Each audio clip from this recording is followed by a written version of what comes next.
ஆ. சிவ சிவ. எல்லாம் வல்ல சிவபெருமுறையின் திருவருளும் குருவருளும் உள்ளின்று உணர்த்த வேண்டி இறைவன் திருவருளால் இன்றைக்கு எதிர்பாராத விதமாக எனது உரையை தொடங்குகிறேன். பொதுவாக நம்ம பேசக்கூடியவர்கள் என்ன செய்கிறார்கள் என்றால், விநாயகர் வணக்கம் என்று சொல்லி, அப்புறம் குரு வணக்கம், சாமிக்கு ஒன்று, அம்பாளுக்கு ஒன்று, முருகனுக்கு ஒன்று, அப்புறம் குருவுக்கு ஒன்று என்று இப்படி பேசி அதில் இந்த 5-6 நிமிடங்கள் ஆகிவிடுகின்றன. நான் தொடக்கத்திலிருந்து ஒரு மரபை பின்பற்றி வருகிறேன். இறையருளும் குருவருளும் துணை நிற்க வேண்டி, இதுல எல்லாமே முடிஞ்சு போச்சு. எல்லா இறைவனும் இறையருள்னா எல்லாமே வந்துடுச்சு இல்லையா? குரு நமக்கு இறைவன் குரு வழியா குருவாக இல்லைன்னா குரு வழியாக அவருடைய வீரர்விலை அதிஷ்டித்து நின்று நமக்கு ஆசி வழங்குகிறார் என்பதற்காக இறையருளும் குருவருளும் துணை நிற்க வேண்டி என் உரையை தொடங்குகிறேன். ஒரு வரி ஒரு 1/4 நிமிடத்துல முடிந்து விடுகிறது. பல பேச்சாளர்கள் இங்க நான் வகுப்பு நடத்த வந்திருக்கிறோம். இங்க பாட்டு பாடவோ அதோ இல்லை. இதுல எல்லாமே அடங்கிடுது. விநாயகர் தூதி, சுப்பிரமணியர் தூதி, அம்பிகை தூதி எல்லாமே இந்த 2 வார்த்தைகள்ல அடங்கிடுது. மானுடை சட்டை தாங்க சகலராக இருக்கக்கூடிய நமக்கு குருவாக பெருமானை அருளக்கூடிய அந்த நிலையும் இதில் அடங்கி விடுகிறது. இது ஒரு மரபு. இது கருத்து மாறுபாடுகள் இருக்கலாம். இருந்தாலும் நான் என்ன செய்கிறேன் என்பதை ஏன் இப்படி செய்கிறேன்னு சொல்லணும். இந்த கேதீச்சரம் ஈழ நாட்டு திருத்தலங்கள்ல ஒன்று. ஞானசம்பந்த பெருமான் அங்கே திரு ஆலவாய்க்கு சென்று அங்கே இந்த தீயவர்களை எல்லாம் வென்று திருநீற்றை பெருமையை அங்கே பரப்பி நிலைநிறுத்தி, சைவத்தை நிலைநிறுத்தி பல தலங்களை எல்லாம் வணங்கி கொண்டு திருநெல்வேலி சென்று, அப்புறம் திருநெல்வேலியிலிருந்து அவர்களோட எல்லாருமே உடனாக வருகிறார்கள். நின்ற சீர் நெடுமாறர், மங்கையர்க்கரசியார், குலச்சரியார் இவர்கள்லாம் உடன் தொடர ராமேஸ்வரம் தங்கி அங்கே திருத்தலத்தை பல நாளும் அங்கே வழிபட்டு வருகிறார்.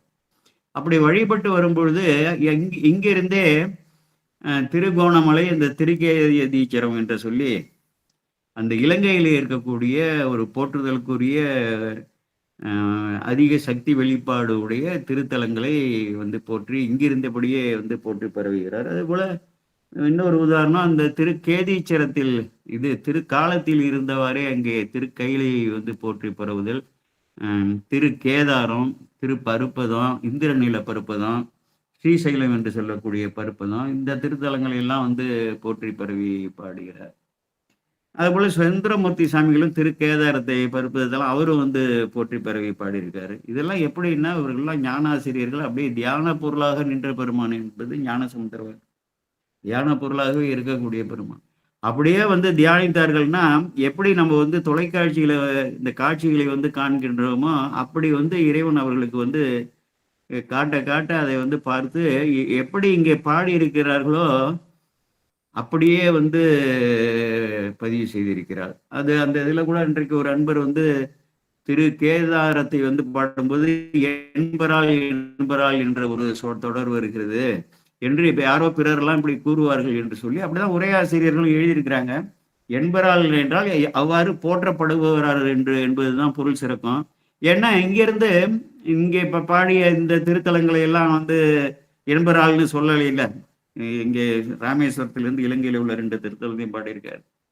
அங்கிருந்து பாடிய திருக்காலத்திலிருந்து போற்றி பரவிய அந்த திருத்தலங்கள்லையும் என்பரால் என்று சொல்லல, ஒரு தலத்துல மட்டும் சொல்றாரு. அப்ப என்பரால் என்று சொன்னால் என்று இப்படியெல்லாம் சொல்லி போற்றி பரவுவார் என்று சொல்லிதான் பொருள் எடுக்க வேண்டும் என்று அன்றைக்கு இந்த 2ஆம் திருமுறையில தான் அது வந்துச்சு. அப்படி சொன்னா, இது ஈழ நாட்டு தலங்கள்ல ஒண்ணு. மன்னார் தொடர்வண்டி நிலையத்துக்கு கிழக்கே 7.5 கிலோமீட்டர் தொலைவில் பாலாவி ஆற்றின் கரைமேல் உள்ளது. இந்த பாலாவிங்கிறது இதுக்கு தீர்த்தம் ஒரு பாடல்ல ஞானசமுதர் அற்புதமாக குறிக்கிறார். இலங்கையில தலைமன்னாருக்கு அருகில் உள்ளது என்று ஒரு குறிப்பு. இது தர்மபுரத்துல இந்த தல வரலாறு சுருக்கமா எழுதியிருக்காங்க. மாதோட்டம் என்பதற்கு என்ன பொருள்னா, மாவின் கனி தூங்கும் பொருளின் மாதோட்ட நன்னகரில் பாவம் வினையறுப்பார் பயில் பாலாவியின் கரைமேல் தேவன் இணையாழ்வான் திருக்கேதீச்சரத்தான என்னும் இக்கோவிலுக்குரிய சுந்தரமூர்த்தி நாயனாரின் தேவார பகுதியால் அறிய கிடைக்கின்றது என்று அங்கே மரங்கள்லாம் மாஞ்சோலைகள்லாம் இருக்கக்கூடிய ஒரு அற்புதமான இது அங்கே வந்து பாலாவி கரையில் இருக்கு என்று சொல்லி சுந்தரமூர்த்தி சாமிகள் பாடியிருக்காருன்னு சொல்லி அதை சொல்கிறாங்க. மாதோட்டங்கன்னா மாங்கனிகள் வந்து அதிகமாக விளையக்கூடிய காரணத்தால் அந்த பகுதி மாதோட்டம் என்று அழைக்கப்படுகிறது. அந்த தலத்தின் பேர் வந்து திருக்கேதீச்சரம். இறைவனோட திருப்பெயர் திருக்கேதீஸ்வரர், இறைவியாரது திருப்பெயர் கௌரி அம்மை. தீர்த்தம் வந்து பாலாவி ஆறு. துவட்டா என்னும் முனிவர் தவம் செய்து பேறு பெற்றது. சம்பந்தர் பதிகம் ஒன்று, சுந்தரர் பதிகம் ஒன்று ஆக 2 பதிகங்கள் உள்ளன. இந்த குறிப்பு மட்டும் நமக்கு திரு தர்மபுர ஆதீனத்தின் அந்த உரையில் அவர்கள் வந்து குறித்திருக்கிறார்கள். மிக வந்து எளிமையான பாடல், அதிகமான செய்திகளை வந்து பெருமானை பற்றி போற்றி பரவக்கூடிய அதிகமான செய்திகளை எல்லாம் அங்கே வந்து உள்ளடக்கி இருக்கிறது. நாம் வந்து அதை பார்க்கலாம் பாடலுக்கு பாடல். இது வந்து அரிசீர் கழியின் நெடலடி ஆசிரியர் விருத்தம் என்று சொல்லி ஒரு குறிப்பு இங்கே சொல்லியிருக்காங்க. கேது, அதை நவகிரகங்கள்ல சாயா கிரகங்கள் என்று சொல்லக்கூடியதுல கேது வழிபட்ட திருத்தலம், அதனால வந்து கேதீச்சரம் என்று பெயர் வந்ததாக சொல்றாங்க. இதுல தர்மபுரம் ஆதீனம் 1997 பதிப்புல இதுல என்ன ஒரு குறிப்பு இருக்குன்னா, கடந்த 10 ஆண்டுகளாக, அப்ப 97னா 87ல இருந்து ஈழத்தில் பூசையின்றி மூடி கிடக்கும் இத்திருக்கோயில் என்ற குறிப்பு அவங்க வந்து குறிச்சிருக்கிறாங்க. அதுல குறிச்சிருக்கிறாங்க. அப்ப பூஜை இல்லாம இருந்தது. இப்பொழுது வந்து புனரமைக்கப்பட்டு மிகவும் சிறப்பாக பூஜை செய்யப்படுகிறது. இறைவனுடைய திருத்தலங்கள்லாம் இப்படியெல்லாம் ஆகும். இறைவனே இதெல்லாம் வந்து செய்வாரு. இதுல வந்து இந்த பாடலை நம்ம வந்து பார்க்கலாம். இப்போ விருது குன்ற மாமேறு வில் நானரவா அனல் எரிய அம்பா பொருது மூ ஏயில் செற்றவன் பற்றி நின்று உரைபதி எந்நாளும் கருதுகின்ற ஊர் கனைகடல் கடிகமழ் பொழிலணி மாதோட்டம் கருத நின்ற கேதீச்சரம் கைதொழ கடுவினை அடையாவே என்று சொல்லி கடிய வினை அடையாவே என்று சொல்லி அதை அடையாளப்படுத்துகிறார் அந்த திருத்தலத்தை வந்து பார்த்து. அதை பற்றி அதே போல் வந்து விருது குன்றன்னா, விருதுன்னா வெற்றி சின்னம் என்று சொல்கிறாங்க. அப்படிப்பட்ட ஒரு குன்றம். அந்த பெரிய மேராக இந்த மேருவை வந்து வில்லாக பெருமான் எடுத்து வளைக்கிறார்கள். யாராலையும் செய்ய முடியாது. மலையை போய் வில்லா வளைக்க முடியுமா? மலையை வந்து ஏதாவது பண்ண என்ன பண்ணும், துகள் துகளாக வந்து போகும். அதை எவராலையும் செய்ய முடியாததை ஏற்றக்கூடிய பெருமான் என்று நாம் புரிந்து கொள்ள வேண்டும். நான் அரவா, அந்த வாசுகி என்ற பாம்பை நானாக வந்து அதில் பூட்டி அந்த அப்படியே மாமேருவை அப்படியே வளைத்து அந்த முனையிலையும் இந்த முனையிலையும் அந்த வாசிங்கிற பாம்பை வந்து சுத்தி அனல் எரி அம்பா, அம்புல வந்து என்னன்னா அக்னியை வந்து வைத்திருக்கிறார். அது அம்பா பொருது, அதை வந்து எதிர்த்து என்று அதுக்கு பொருள். மூவையில் செற்றவன்னா முப்புறத்தை எரித்தவன். இது எல்லோருக்கும் வந்து எல்லோரும் இந்த வரலாறுகளை வந்து நமக்கு சொல்லி கொண்டே இருக்கிறார்கள் அன்பர்கள். அங்கே வந்து 2 ஐயப்பாடு வரும். என்னன்னா, சில திருப்பதிகங்கள்ல பாடல்கள்ல இறைவன் வந்து சிரித்தவுடனேயே அந்த முப்புறம் எரிந்து விட்டது. அதுக்கப்புறமா அப்படி ஒரு கருத்து வரும். மாறுபட்ட கருத்தாக அம்பு எய்தினாரு இல்லையா, ஈரம்பு கண்டிலும் ஏகம்பர் தம் கையில் ஓரம்பே மிகவும் தீபரன்றாங்க இல்லையா, ஒன்றும் பெருமை. அப்போ வந்து அம்பு எரித்தாரு. அப்போ வந்து அம்பை எரிச்சாரு, எரிஞ்சது என்று அப்படி ஒரு இது வரும். இவர் சிரித்த உடனே எரிந்து போய்விட்டது என்று ஒரு கருத்து வரும். அன்பர்களுக்கு இதில் வந்து ஐயப்பாடு வரும். என்ன வந்து இவர் தான் சிரித்த உடனே அழுகி போச்சுங்கிறாங்களா, அப்போ எப்படி அம்பை விட்டாருன்னா, அதுக்கு தான் புராணங்களை நம்ம வந்து படிக்கணும். அதாவது முழுவதுமாக இந்த திருமுறைகளை வந்து உயிர்த்து உணர வேண்டும் என்றால் அடிப்படை சாஸ்திர கருத்தும் இந்த புராணங்கள், கந்த புராணத்தை படித்தாலே போதும். நமக்கு எல்லாத்துக்கும் வந்து விரிவான விளக்கங்கள். கந்த புராணங்கிறது சிவபரத்துவம் பேசக்கூடிய நூல். பல பேர் கந்த புராணம்னா முருகனுடைய பரத்துவம் என்று சொல்றாங்க. முருகனுக்கும் சிவபெருமானுக்கும் பேதமே இல்லை என்பதை உணர்த்துவதும் முழுவதுமாக சிவபரத்துவம் பேசக்கூடிய நூல் கந்த புராணம். அந்த புராணங்களை வந்து முழுமையாக இந்த அட்டை வீரட்டம் படிக்கிறோம். அடிமுடி தேடியப்படலாம், அர்ஜுனனுக்கு பாசபதம் கொடுத்தது, கங்கையை தலையில் சூடியது, பார்த்தனுக்கு சுபதம் அளித்தது, இப்படி பல வரலாறுகள், பெருமனுடைய கருணை வரலாறுகள்லாம் இருக்குன்னா எல்லாமே அங்க இருக்கு. அதனாலதான் நம்ம வந்து இது அன்று முப்புறம் எரித்த அழகா நீங்க படிச்சுட்டு அடுத்த பாடலுக்கு போயின்னா முப்புறம் எரிச்சாருன்னு சொல்றாரு. அது என்னன்னு தெரியணுமா இல்லையா? விடம் உண்ட கண்டன்னு படிக்கிறோம். என்ன உடம், எதுக்காக வந்து விடத்தை உண்டாருன்னு அது தெரிந்து கொள்ள வேண்டும் இல்லையா? யாரோ வந்து போகிற போக்கில் வந்து பேசுகிற பேச்சை வந்து அரைகுறையாக வந்து மறந்துட்டு பாதி சொல்லுவாங்க. அதெல்லாம் பண்ணக்கூடாது. அந்த ஆறுமுக நாவலர் உரைநடை இருக்கு. இதுக்கு வந்து பார்த்தீங்கன்னா, ஆறுமுக நாவலரோட உரைநடை அற்புதமாக அவருடைய சீடரும் எழுதிய கந்த புராணத்துக்கு 10,345 பாடல்கள் என்று நினைக்கிறேன். அது உள்ளவர்களுக்கெல்லாம் புரியாது. அதனால ஆறுமுக நாவலர் அதை தொடங்கி, அப்புறம் அவருடைய சீடர் வந்து தொடர்ந்து ஒரு அற்புதமான அப்போ வந்து இப்போ உள்ளவர்களுக்கெல்லாம் அந்த தமிழ் வந்து படிக்க கூட முடியாதுன்னு சொல்லுங்களேன், நினைச்சீங்களேன். அதனால என்ன பண்ணேன், இந்த நூல் எல்லாருக்கும் கிடைக்காது, என்ன செய்யறது அப்படின்னு சொல்லி ஒரு எண்ணம் எழ, நான் கோமல் காசேகர்ங்கிற யூடியூப்ல 155 வீடியோவாக அப்படியே அப்படியே அப்படியே வந்து படித்து கொஞ்சம் கொஞ்சம் கொஞ்சமா வந்து படித்து, அப்பப்ப தேவையான இடங்கள்ல விளக்கங்கள் எல்லாம் சொல்லி அதை வந்து பதிவு செய்திருக்கிறேன். அந்த கோமல் காசேங்கிற இதுல யூடியூப்ல. ஏன்னா என்றைக்காவது யாருக்காவது போய் சேரணும். எல்லோருக்கும் நூல் கிடைக்காது. தர்மம் இதுல மட்டும்தான், திருப்பனந்தாள்ல மட்டும்தான் அந்த பதிப்பு போட்டாங்க. கிட்டத்தட்ட 5 ஆண்டுகளாக அவர்கள் வந்து போடலை. நானும் பல முறை வற்புறுத்தி, என்னங்க ஒரு அற்புதமான நூல், இதை நீங்கள் வந்து போடலைன்னா அதை போட கொடுத்துருக்கோம்னு சொல்லி போடல. அப்புறம் சாந்தாமா கூட சென்னையில் ஒருவர் போட்டிருக்காருன்னு ஒரு பதிப்பு எனக்கு அந்த நூலை அனுப்பியிருந்தாங்க. பல அன்பர்களுக்கும் அவங்க அனுப்பியிருந்தாங்க. அதனால கந்த புராணத்தை வந்து முழுமையாக படிக்கணும், திருவிளையாடல் புராணத்தை நம்ம வந்து படிக்கணும், பெரிய புராணத்தை படிக்கணும். இந்த பரந்துபட்ட அறிவு எல்லாம் இருந்தாதான், சாஸ்திரத்துல ஒரு அடிப்படை அறிவாவது இருக்கணும். இருந்தால்தான் இதை வந்து முழுமையாக இந்த ஆச்சாரியர்கள் என்ன நமக்கு விளக்குகிறார்கள் என்பதை அறிந்து கொள்ள முடியும். இது ஒரு தொடக்க எடுப்பா அதை சொல்றேன். அதுதான் என்ன ஆச்சுன்னா, அங்க வரலாறு 30ல எல்லாமே போறாங்க. அப்போ வந்து எல்லோருக்கும் என்ன ஒரு எண்ணம் வந்துடுது, நம்மோட உதவியில தான் பெருமான் வந்து முப்புறத்தை என்ன பெருமாளால முடியாது, பிரம்மனால வந்து முடியாது, எவராலையும் முப்புராசுரர்களை எதிர்த்து அழிக்க முடியாது. அவ்வளவு வரம் பெற்றவர்கள் நாங்கள் 3 கோட்டையை பிரம்மன்ட்ட வாங்குறாங்க. நாங்கள் வந்து எப்பொழுதுமே சாகக்கூடாதுன்னு வரம் கேட்குறாங்க.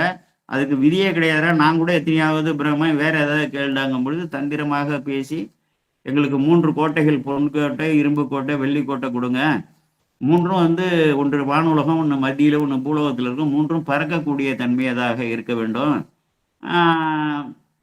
என்று அவர்கள் வந்து வரம் கேட்கிறாங்க. இது 3ம் 1000 ஆண்டுகளுக்கு ஒரு முறை வந்து வானத்துல கூடும். அப்போ வந்து ஒரு வீரன் ஒரே அம்பாலை எரித்தால் நாங்கள் அழிய தயார்னு ஒரு மாற்று சொல்றாங்க. அப்புறம் வந்து அந்த நேரத்துக்குள்ள அவன் அடிக்கலைன்னா அடுத்த 1000 ஆண்டுகளுக்கு தான் ஒரு முறை கூடும் அவன் என்று சொல்லி சொன்னோன்னா அந்த வரத்தை கொடுத்துட்றாரு. அப்பதான் என்ன ஆயிடுது, இந்த இவர்களுக்கெல்லாம் இந்த எண்ணம் வந்துடுது, இந்த முப்புராசுரர்களை வந்து அழிப்பதற்கு பெருமானுக்கு நம் துணை தேவைப்படுகிறது என்று சொல்லி அவ்வளவு தேவர்களும், பிரம்ம விஷ்ணுவிலிருந்து இந்திராதி தேவர்கள் எல்லோரும் அப்படி நினைக்கிறாங்க. அப்படி நினைக்கும் பொழுது என்ன செய்யறாரு இந்த பிரம்மதேவன், ஐயோ முப்புறங்கள்லாம் வானத்தில் வந்து சேர்ந்து விட்டன, பெருமானே நீங்கள் அம்பை எய்துங்கள் என்று அவசரப்படுற. ஏன்னா அது தவறிட்டுனா 1000 ஆண்டுகள் ஆயிடும் இல்லையா. உடனே பெருமான் என்ன பண்றாரு, இப்படி பார்த்து சிரிக்கிறாரு, 3 முப்புறங்களும் எரிய ஆரம்பிச்சிருது. இது வந்து வரலாறு. சில இடங்கள்ல முப்புறத்தை வந்து சிரித்து எரித்தார்னு இருக்கும், சில இடங்கள்ல அம்பு விட்டு எரித்தார்னு இருக்கும். அப்ப வந்து பிரம்மன் மன்னிப்பு கேட்பாரு. நான் வந்து பெருமானுடைய பரத்துவத்தை வந்து உணராமல் இப்படி சொல்லிவிட்டேன். ஆனாலும் அவர்கள் வந்து வரம் கேட்டது ஒரு அம்பால ஒரு வீரன் வந்து அடிக்கணும், நாங்க அழிகிறோம்னு கேட்டிருக்கோம், அதனால நீங்க இந்த அம்பை விடணும்னு. அதுக்கப்புறமா அவர் அம்பை எய்தி அதை வந்து நாசமாக்குகிறார் பெருமான் என்பது ஒரு வரலாறு. அந்த ஐயப்பாடு எங்கே வருதோ அதற்கு இதுதான் வந்து தீர்வு. நம்ம வந்து இந்த புராணத்தை படிச்சாதான் இது வந்து தெரியும். 3 ஏழினா 3 கோட்டைகளை வந்து அழித்தவர். பற்றி நின்று உரைபதி பெருமான் வந்து இந்த திருக்கேதீச்சரத்தை தன்னுடைய உறைவிடமாக பற்றி என்றால் என்றைக்குமே அகலாது அங்கே உரையக்கூடிய பெருமான் என்று சொல்லி சொல்றாரு. பற்றி நின்று உரைபதி. என்னாலும் கருதுகின்ற ஊர்னா, என்னாலும் கருதுகின்றனா யார் கருதுவா, பிற உயிர்கள் தானே கருதும். அதனால அடியவர் என்று ஒரு சொல்லை அங்கே வருவித்துக் கொள்ள வேண்டும். என்னாலும் கருதுகின்ற ஊர், அடியவர்கள் வந்து கருதுகின்ற ஊர், கருதி போற்றுகின்ற ஊர், போற்றி பயன் கொள்ளக்கூடிய ஊர் என்று. அது எங்க இருக்குது அப்படின்னு சொன்னா, கனைகடல் கடிகமிழ் பொழிலணி மாதோட்டம். அங்கு வந்து கடலால ஒழிக்கக்கூடிய கடலால் சூழப்பட்டிருக்கு. மனம் வீசக்கூடிய பொழில்களால் வந்து அணி செய்யப்பட்டிருக்கிறது, அழகு செய்யப்பட்டிருக்கிறது. மாதோட்டம் என்ற ஒரு பகுதியால் வந்து அப்படி செய்யப்பட்டிருக்கிறது. ஆமா, இதுல வந்து கடிகமிழ் பொழிலணி மாதோட்டம் கருத நின்ற என்னன்னா, நம்ம வந்து அருள் விளையும் என்று நம்பி கருதி நம்ம அடியார்களாகிய நம்ம வந்து இப்படிப்பட்ட பொழில்கள் சூழ இருக்கக்கூடிய முதல்ல அங்க அடியவர் கருதுகின்ற ஊர்னு வந்துச்சு, அடியவர் கருத நின்றன்னு எடுத்துக்கொள்ளலாம். இறைவன் வந்து அருள் விளைவிப்பார் என்று நம்பி கருதி போற்றி பரவுகிற கேதீச்சரம் கைதொழ கடுவினை அடையாவே என்று சொல்லி இந்த கேதீச்சரத்தை கையாள தொழுதாலே நமக்கு வந்து இந்த கேடுகள்லாம் வராது என்று சொல்லியிருக்காரு. இப்ப பெருமான் உரையக்கூடிய திருத்தலத்தின் பெயரை வந்து சொன்னாலே நமக்கு வந்து புண்ணியங்கள் விளையும் என்பதற்கு நம்ம புரிந்து கொள்ள வேண்டும். கேதீச்சரத்தில் இருக்கக்கூடிய இறைவனை கைதொழுன்னு சொல்ல, கேதீச்சரம் கைதொழுன்னா ஆகு பெயரா அந்த ஆலயத்தையும் ஆலயத்தில் உரையக்கூடிய இறைவனை தான் வந்து குறைக்குமா என்றாலும் அந்த திருத்தல பெயரை சொல்லி அந்த திருத்தலத்தை கைதொழுதாலே, இப்ப இங்கிருந்து திருக்கையிலையை வந்து கைதொழுதாலே நமக்கு நன்மை விளையும். நிறைய வந்து சான்றுகள்லாம் நமக்கு இருக்கு. இப்ப பாருங்க, தூங்கானை மாடத்துக்கு வந்து உபதேசமாக தூங்கானை மாடம் தொழுமின்களேங்கிறாரு. கெழுமனைகள் தோறும் மறையின் ஒளி தொடங்கும் கடந்தை தடங்கோயில் சேர் தூங்கானை மாடம் தொழுமின்களே. அந்த தூங்கானை மாடத்தை வந்து தொழுங்கள் என்று ஆற்றுப்படுத்த உலகியல் வந்து வாழ்க்கை நிலையாமை உணர்த்தி ஞானசம்பந்த பெருமான் அப்படிலாம் வந்து சொல்லியிருப்பாரு. அப்புறம் பல்பெயர் 10 என்று சொல்லி சீர்காழிக்கு வந்து 12 பெயர் இருக்கு பார்த்தீங்களா, அதை வந்து மாற்றி மாற்றி வந்து பாடியிருப்பார். அங்கே பாண்டியன் நெடுஞ்செழி எந்த ஊர்னு கேட்கும்போது அந்த 12 பேரையும் மாற்றி மாற்றி பாடியிருப்பாரு. இங்கே சீர்காழியில 2 பதிகத்தில் பாடியிருப்பாரு. அதை வந்து யார் வந்து பாடுகிறார்களோ அந்த பொன்னுலகம் அடைவார். அந்த சேத்திரக்கோவை திருத்தாண்டகம் இருக்கு இல்லையா, அங்கே சேத்திரக்கோவை திருத்தாண்டகம் இருக்கு, ஊர் தொகை இருக்கு, திருநாட்டு தொகை சுந்தரமூர்த்தி சாமிகள் பாடியிருக்கு. பெருமை ஆர்வத்தில்லை சிற்றம்பலம் என்று ஞானசமுத்திரே சேத்திரக்கோவை பாடியிருக்காரு. இந்த சேத்திரக்கோவைகளை வந்து பாடினா இதுல வந்து பயன்க ஒரு திருப்பதிகத்தை தவிர நான் சும்மா ஒரு ஆராய்ச்சியாக பார்த்தேன், எல்லாமே சிவகதி விளையும் என்று சொல்லி உயர்ந்த ஒரு பயணி வந்து இந்த சேத்திரங்களுடைய பெயரை சொன்னாலே, ஏன்னா பெருமான் வீட்டில் இருப்பதால் வந்து சக்தி ஊட்டம் வந்து செய்யப்பட்ட அந்த திருத்தலங்கள், அந்த திருத்தலங்களே தான் குடமுக்கே என்பீராகில், ஐயாரே ஐயாரே என்பீராகில் என்று சொல்லி அந்த ஊரோட திருத்தலத்தோட பேரை சொன்னாலே உனக்கு நன்மை விளையும்னு அப்பர் பெருமான் கூட வந்து நன்றாக பாடியிருப்பாரு. அதே போல கொன்றை துன்று சென்னியான் கோடிக்காவு சேர்மினே கொள்ளை வெள்ளேற்றினான் கோடிக்காவு சேர்மினே என்று சொல்லி கோடிக்காவில் போய் என்ன அந்த ஊருக்கு போனா போதுன்னா ஊருக்கு போனாலே போதும், அவளுக்கு நன்மை கிடைக்கும். ஏன்னா பெருமான் அங்கே வீட்டு இருக்கிறார். பெருமான் சக்தி அந்த திருத்தலம் முழுவதுமாக விரைவி இருக்கிறது என்று சொல்லி அப்படி நாம் எடுத்துக்கொள்ள வேண்டும். அற்புதமான ஒரு முதல் பாடல். இதுல என்னன்னா முப்புறம் எரித்ததை வந்து சொல்றாரு, எரி அம்பாலை எரிச்சிருக்கிறாரு. இறைவன் வந்து பற்றி இருக்கக்கூடிய என்றுமே அகலாது இந்த திருத்தலத்தை வந்து விரும்பி பற்றி என்ற சொல்லுக்கு அப்படிதான் நம்ம எடுத்துக்கணும். எந்நாளும் அடியார்கள் வந்து ஒரு நாளும் வந்து தவறாது வழிபடக்கூடிய கருதி இருக்கக்கூடிய இது எப்படி அமைந்திருக்கிறது என்று அந்த இயற்கை அதாவது சக்தியின் வெளிப்பாடு இறை வழிபாடு எங்கே அதிகமாக இருக்கிறதோ அதனாலதான் நமக்கு தமிழகத்துல இவ்வளவு ஆலயங்கள் தான் இருப்பதால் தான் வந்து நமக்கு நீர் வளம், நில வளம், பொழில் வளம், எல்லாமே இயற்கை வளம் எல்லாமே நமக்கு வந்து கிடைக்குது. அதே போல அந்த மாதோட்டத்துல பெருமான் வீட்டில் இருக்கிற அந்த ஒரு நலத்தாலேயே அந்த ஊரே மிகவும் வந்து நன்றாக இருக்கிறது என்று நம்ம எடுத்துக்கொள்ள வேண்டும். இப்போ வந்து கைதொழ கடுவினை அடையாவே ஒரு 4 பாடல்கள்ல வினையை பற்றி வந்து கொள்கை வருது. அந்த 4வது பாடல் வரும்போது சுருக்கமாக நான் சொல்றேன். அடுத்து 2வது பாடல், பாடல் வீணையர் பல சரிதையர் எருது உகைத்து அருநட்டம் ஆடல் பேணுவர் அமரர்கள் வேண்டு நஞ்சுண்டு இருள் கண்டத்தர் ஈடமாவது இருங்கடல் கரையினில் எழில் திகழ் மாதோட்டம் கேடில்லாத கேதீச்சரம் கைதொழ கெடும் இடர் வினைதானே என்று சொல்லி ஒவ்வொரு பாடல்லையுமே என்ன பயன் விளையும், இதை வந்து தொழுதால் நமக்கு என்ன பயன் விளையும் என்பதை ஒவ்வொரு பாடல்லையுமே அவர் அற்புதமாக சொல்றாரு. பாடல் வீணையர்னா அந்த ஊழி காலத்துல பெருமான் தனியாக இருக்கும் பொழுது வீணை வாசிக்குமே என்று ஒரு தொடர் வரும். பரசுபாணியர் பாடல் வீணையர் பரசுபாணியர் பாடல் வீணையர் பட்டணத்துறை பல்லவனீச்சரத்து அரசு பேணி நின்றார் இவர் தன்மை அறிவார் யார், இவரை வந்து யார் அவர் தன்மையா பிறர் பெருமான்னு சொல்லி பரசுபாணியர்னு சொல்லி அங்க சொல்லுவார். அங்க வந்து கையில வந்து பரசு வச்சிருக்காரு. பாடல் வீணையர்னா வீணையை இசைத்து பெருமான் வந்து பாடுவார் என்ற ஒரு குறிப்பு. சாகை 1000 உடையார் சாமமும் ஓதுவது உடையார் என்று சொல்லி ஆடல் பாடல் பேணுவார் பெருமான்னு பல குறிப்புகள் நமக்கு இருக்கு. பல சரிதையர்னா புகழ்மிக்க பல வரலாற்றுக்கு வந்து சொந்தக்காரர். பல வரலாற்றுகளை நிகழ்த்தி எந்த இறைவனுடைய ஒரு அணுத்துகள் அளவு அசைவா இருந்தாலும் அது உயிர்களுடைய நலன் பொருட்டு தானே ஒழிய அவருடைய நலன் பொருட்டு அவருக்கு எதுவுமே ஆக போறதில்லை.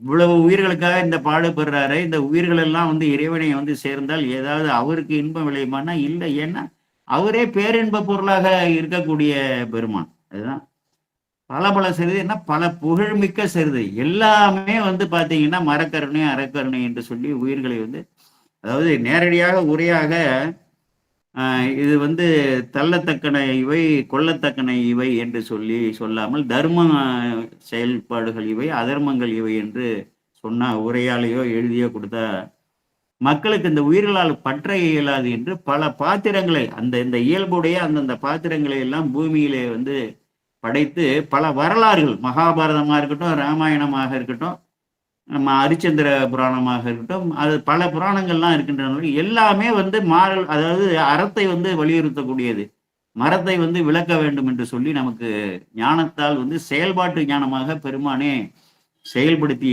விளைவிப்பது இதெல்லாம் அதுபோல பல புகழுக்கு உரிய சரித்திரங்களை வந்து உடையவர் சரிதைகள் பரவி நின்று உருகு ஞான சம்பந்தன்னு சொல்லுவார். சரிதைகள் பரவி நின்று இறைவனுடைய இந்த பரத்துவம் அவர்களுடைய வரலாறு கருணை வரலாறுகள் எல்லாம் அது பேசி பேசி பேசி வேற எதுவுமே பேச மாட்டோம் அப்படின்னு சொல்லுவாங்கல்ல. சரிதைகள் பரவி நின்று உருகு ஞான சம்பந்தன் என்று சொல்லி இப்ப நம்ம அன்பர்களுக்கெல்லாம் என்னன்னா பொதுவாக இந்த புராணங்கள்லாம் வந்து உண்மையா இருக்குமா ஏன்னா இதுல அப்படி இருக்கு அதுல இப்படி இருக்குன்ற சொல்லி எல்லாம் ஒரு ஐயப்பாடு வரும்.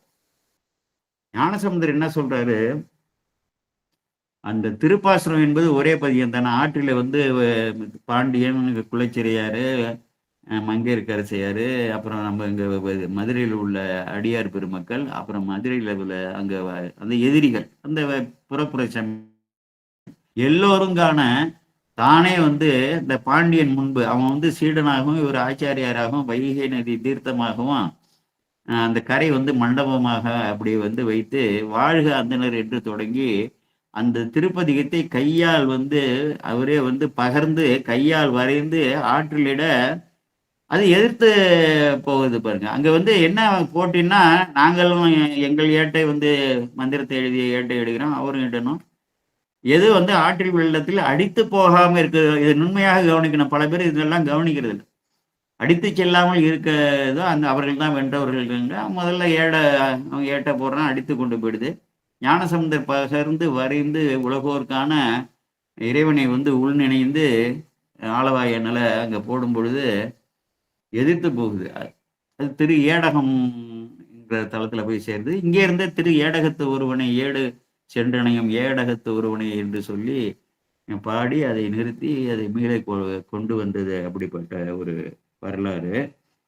என்ன சொல்றாரு அந்த 8வது பாடல்ல வேத முதல்வன் முதலாக விளங்கி வையம் ஏதப்படாமை உலகத்தவர் ஏத்தல் செய்ய பூத முதல்வன் முதலா பொழிந்த சூதன் ஒளிமாலை என்றே கலிக்கோவையை சொல்லு என்பது கலிவிருத்த பாக்களால் சூத முனிவரால் வரையப்பட்ட வேத முதல்வனாகி சிவபெருமானை முதலாக கொண்ட இந்த 18 புராணங்களையும் படி என்று சொல்கிறார் என்று ஞான போனவர் சொல்றாரு. சேக்கிழார் அதற்கு உரை விளக்கம் சொல்றாரு. இந்த ஒரு திருப்பதிகத்துக்கு மட்டும்தான் 22 பாடல்களாக வந்து விளக்கம் சொல்லியிருக்காரு. பொருள் விளக்கமே சேக்கிழார் பெருமானை சொல்லியிருக்காரு. மற்றவர்கள்லாம் வந்து சொல்லலை. அதே போல வேத முதல்வன் முதலாக விளங்கி வையம் ஏதப்படாமைன்னா வையத்திலே வாழ உலகம் என்பது உயர்ந்தோர் மாட்டேம்பாங்க. வையத்திலே வந்து வாழக்கூடிய உயிர்கள்லாம் வருந்தாமை வையம் ஏதப்படாமை துன்பத்திற்கு ஆளாகாமல் உலகத்தவர் ஏத்தல் செய்யனா இந்த இருக்கலையே புராணங்கள் இருக்கலையே இவற்றையெல்லாம் போற்றி பரவணும். இவர்கள் போற்றி பரவுவதற்கு ஏதுவாக இந்த புராணங்களை எல்லாம் பெருமான் வந்து நந்தி தேவருக்கு சொல்ல, நந்தி தேவர் சனற்குமாரருக்கு சொல்ல, அவர் வியாசருக்கு சொல்ல, வியாசர் வந்து சூதமுனிவருக்கு சொல்ல, இப்படி நமக்கு வந்து வழி வழியாக வந்த அந்த புராணங்கள் இவைகளெல்லாம் போற்றி பரவணும்னு சொல்றாரு. 8வது பாடலாக திரு பாசுரத்தில் அமைந்திருக்கு. அதை உள்ளடக்கிய எழுத்து போதில்லை வையையில. அப்ப வந்து புராணங்கள்லாம் வந்து எவ்வளவு மெய்மையான கருத்துக்களை கொண்டுள்ளன என்பதை நான் வந்து புரிந்து கொள்ள வேண்டும். அப்ப என்ன ஆயிடுது சிவ சிவ. பல சிறுதியர் எருது உகைத்து அருநட்டம் ஆடல் பேணுவர். எப்பொழுதுமே வந்து கடகரியும் பரிமாவும் தேர் உகந்து ஏறாதே இடவமதாக ஏறியான் எனக்கு அரிய எம்பேடின்னு நேற்று கூட அவங்க கூட சொன்னாங்க.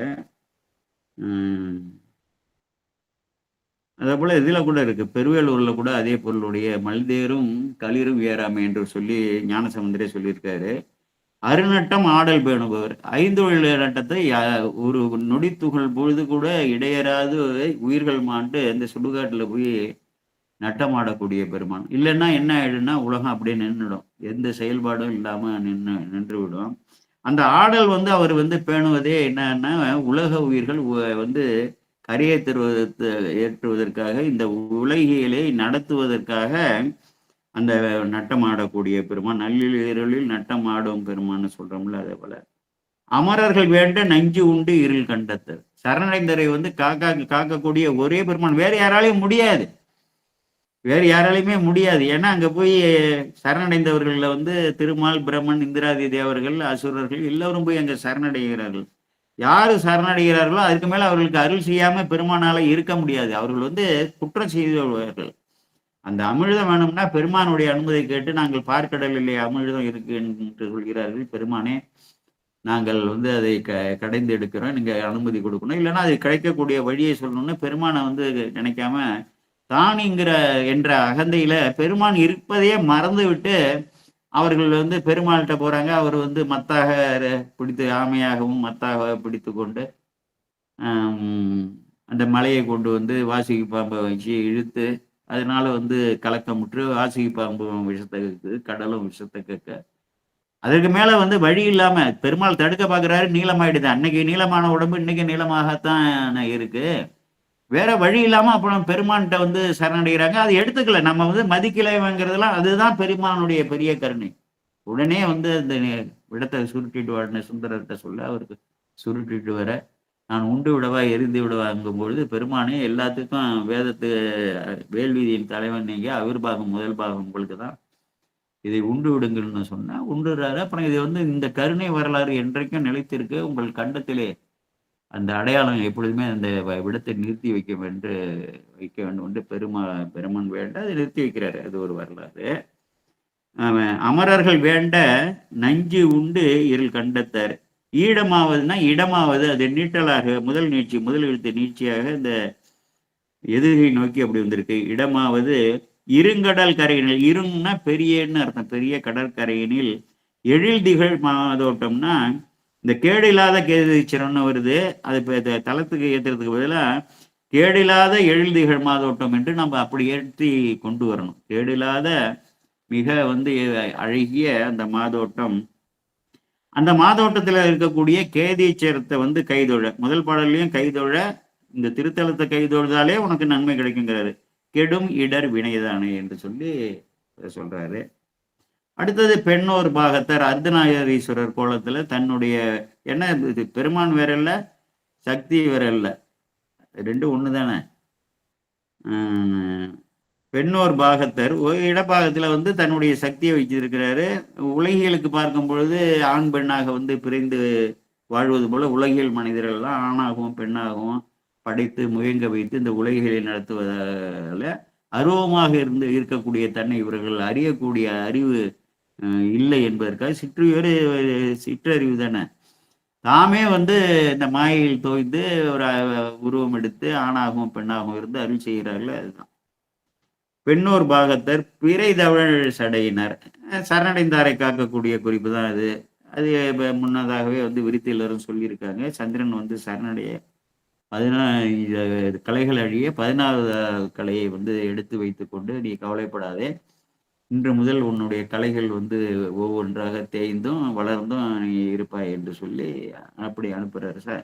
அதற்கு அடையாளமாக சரணடைந்த காக்கக்கூடிய ஒரே பெரும், வேற யாரும் முடியாது. வேற யாரால்கிட்டையும் வந்து சரணடைந்திருந்தா அவர்களை வந்து இவன் காத்திருக்க முடியாது. தக்கன் வந்து அப்படி வரம் பெற்றவன், அதையும் மாத்துல சாமி அவ்வளவு வரம் கொடுத்தவர். தக்கன் இது தானே அவன் கொடுத்த வரம் தானேன்னு நீக்கலை. ஏன்னா அவன் அப்படி சிவதவம் பண்ணி தான் அதை வந்து பெற்றிருக்கிறான்.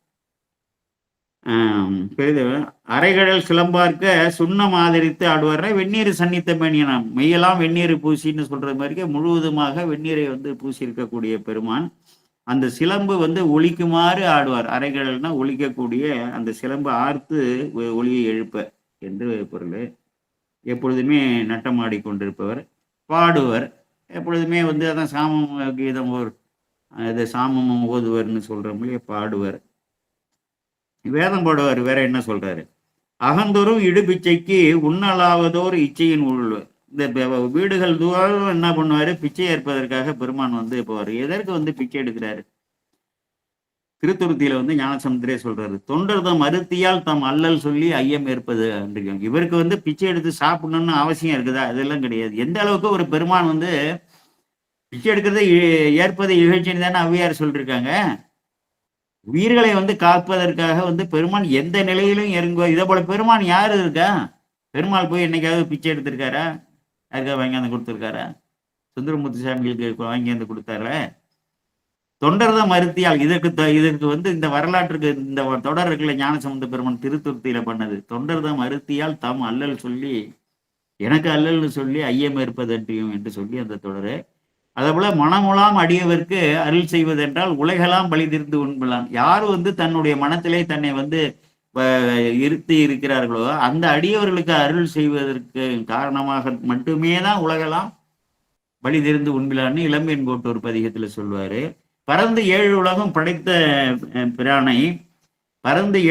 படைத்த பிரானை இறந்துண்ணி என்பார்கள். இறந்து சாப்பிட்றோம், பிச்சை எடுத்து சாப்பிட்றோம், எற்றுக்கு இறக்கும். நிரந்தரமாக நினையும் அடியார் தன்கழல்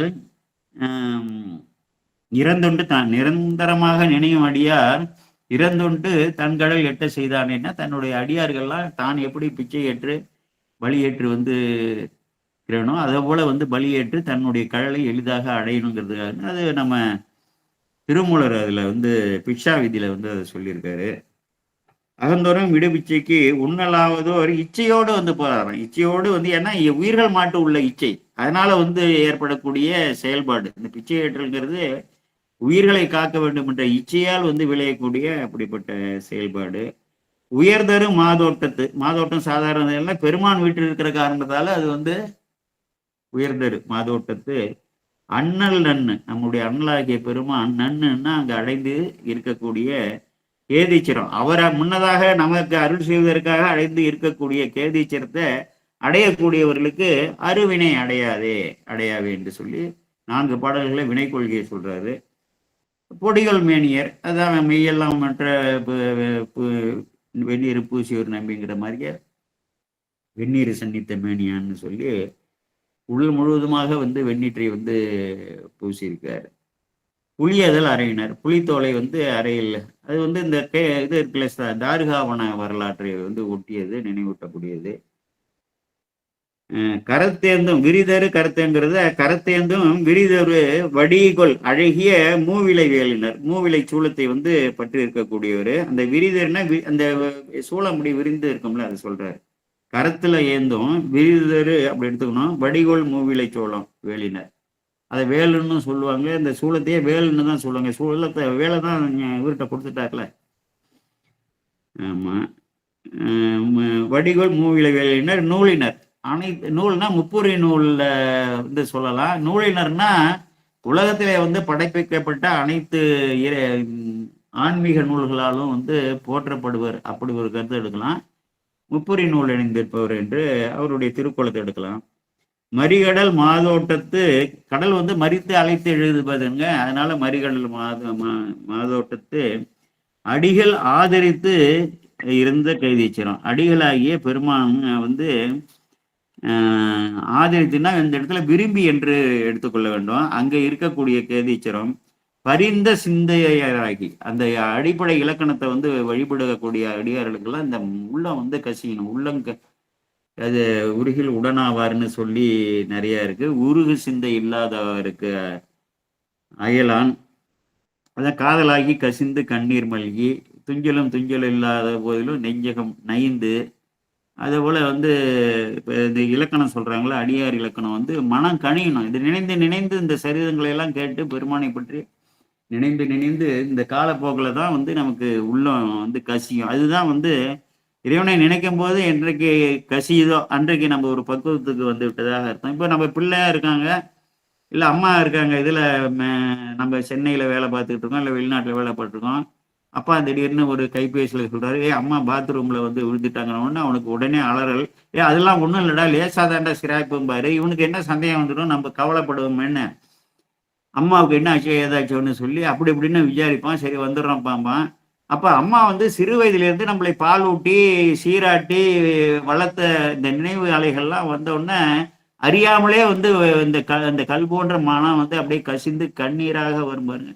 அப்படி வந்து இந்த பெருமான் இந்த உயிர்களாகிய நம்மை வந்து தேற்றி தன்னுடைய இன்பத்தை கொடுக்க வேண்டும் என்று இந்த உலகில் நடத்துவதால அணுத்துகள் அளவுக்கு கூட அவருக்கு எந்த விளைவும் நன்மையும் கிடையாது, இன்பமும் கிடையாது. இப்படியெல்லாம் பரிந்து ஒரு கடவுள் நம்மளெல்லாம் காப்பாரா? இப்பொழுது நம்ம வினவையா வந்து இங்க வந்து பிறந்தான் எத்தனையோ உயிர்கள்லாம் இருக்கின்றன அல்லவா? நாங்க இந்த ஊர்ல வந்து இந்த வீட்டுல அம்பானி வீட்டுல நான் பிறக்கணும், இவன் வீட்டுல பிறக்கணும்னு ஆப்ஷன் தான் அதுதான் கேட்டிருப்போம். நம்ம வந்து பக்குவப்படுத்தி மேலே இதற்கு மேல் ஏற்றி வரத்தக்க செய்ய அளவுக்கு நம்முடைய பக்குவம் நோக்கி நமக்கு இந்த நல்வினை தீவினைகளை ஏற்றி நமக்கு கொடுக்கிறார். இப்படிப்பட்ட பெருமான் என்று சொல்லி நினைந்து நினைந்து நினைந்து அவருடைய பெருமைகளை எல்லாம் அந்த சரித்திரங்களை எல்லாம் உணர்ந்து உணர்ந்து பேசி பேசி உள்ளம் வந்து தழுதெழுத்து அதன் வெளிப்பாடாக அந்த கண்ணீர் வரணும். பரிந்த சிந்தையராகி முடிகள் சாய்த்து அடிபேண வல்லவர். அந்த முடிகள் சாய்த்து அடிபேண வல்லவர்ங்கிறத பல இடங்கள்லாம் வந்து சொல்லியிருக்காங்க. பெரிய புராணத்துல இவர்கள் வந்து மூவருமே ஒவ்வொரு திருத்தலத்துக்கும் போகும்போது தாழ்ந்து விழுந்து எழுந்து என்றுதான் வந்து வரும். அதே போல சுந்தரமூர்த்தி சாமிகள் அந்த இதுல இருக்கு பாருங்க, நம்ம அம்பாள் கோயில்ல காஞ்சிபுரத்துல காமகோட்டத்துல போகும்போது வழிபட்டு போறாரு. திரும்ப கண் தெரியாம 2 கண்ணும் தெரியாம வரும்பொழுது தாழ்ந்து விழுந்து எழுந்து அம்பிகை வழிபட்டு ஏகம்பம் போவதாக இருக்கு. மற்ற இடங்கள்ல எங்கேயுமே அம்பிகை கோயில்ல அவர்கள் வழிபட்டதா இல்லை. ஞானசம்பந்த பெருமானும் காமப்பட்டிருக்காரு. நாவுக்கரசர் அங்கேயே தங்கி எல்லா இடங்களுக்கும் போயிட்டு அங்க வர திருமானி குழி அதெல்லாம் வழிபட்டு அங்க வர்றாரு. அவர் போய் வழிபட்டதாக குறிப்பில்லை. ஒரு இடையில ஒரு இதுக்காக சொல்றேன், வேற ஒண்ணும் இல்லை. முடி சாய்த்து அடி பேண வல்லவர் தம்மில் யாரு வந்து தலையை வணங்கி இறைவனை வந்து போற்றி பரவி பேண வல்லார்களோ அவர்கள் மேல வந்து மொய்த்து இந்த வினைகள்லாம் வந்து திரண்டு வந்து இந்த துன்பத்திலே வந்து ஆழ்த்தக்கூடிய வினைகள்லாம் அற்று போய்விடும் என்று சொல்றாரு.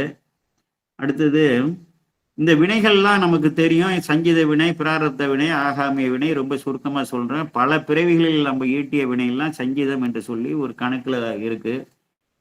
புண்ணியமும் ஒரு இதா இருக்கு, அதுக்கு ஒரு கணக்கு, பாவத்துக்கு ஒரு கணக்கு. இந்த உயிரை வந்து திரும்ப பிறவி கொடுக்கும் பொழுது பெருமான் பார்க்குறாரு, இது வரலாம் 1432 பிறவி கொடுத்துருமா, எத்தனை சதவீதம் நம்மளை நோக்கி வந்திருக்கான்னா 23%. அதுக்கு மேலே ஏற்ற அளவுக்கு நல்வினையும் தீவனையும் அவனுக்கு ஒரு ஆயுள் நிர்ணயித்து அவன் வந்து தற்கொலை பண்ணிக்காத அளவுக்கு அவனுக்கு தாங்குற அளவுக்கு அந்த நல்வினை தீவனைகளை ஏற்றி இங்கே அனுப்புகிறாரு. அந்த வினைகள் வந்து இவனை வந்து செயலாக்கம் செய்யும்போது இவன் செய்யக்கூடிய இச்சையால் செய்யக்கூடிய வினைகள் நல்வினை தீவனைகள்லாம் இப்போ நம்ம செயல்படுறோமே இதெல்லாம் வந்து ஆகாமிய வினையாக மாறுது. இந்த பிராரப்த கர்மா என்று சொல்லி பெருமானால் ஏற்றி அனுப்பக்கூடிய அந்த வினை இங்கே இருக்கிற ஆகாமிய வினை. அந்த ஆகாமிய வினையும் அங்கேயே வந்து அனுபவிக்க வந்து நேரும். குற்றொருவரை கூரை கொண்டு கொலைகள் சூழ்ந்த கலவெல்லாம் செற்றொருவரை செய்த தீமைகள் இம்மையே வரும் திண்ணாமாம்னு சுந்தரமூர்த்தி சாமிகள் திருப்புறம்பயத்துல படைப்பார். மற்றொருவரை பற்றிலே மறவாது 7 மடநெஞ்சமே புற்றறவுடை பெற்றம் ஏறி புறவம்பயம் தொழ போதுமே அங்க வாடான்னு சொல்லி சொல்றாரு.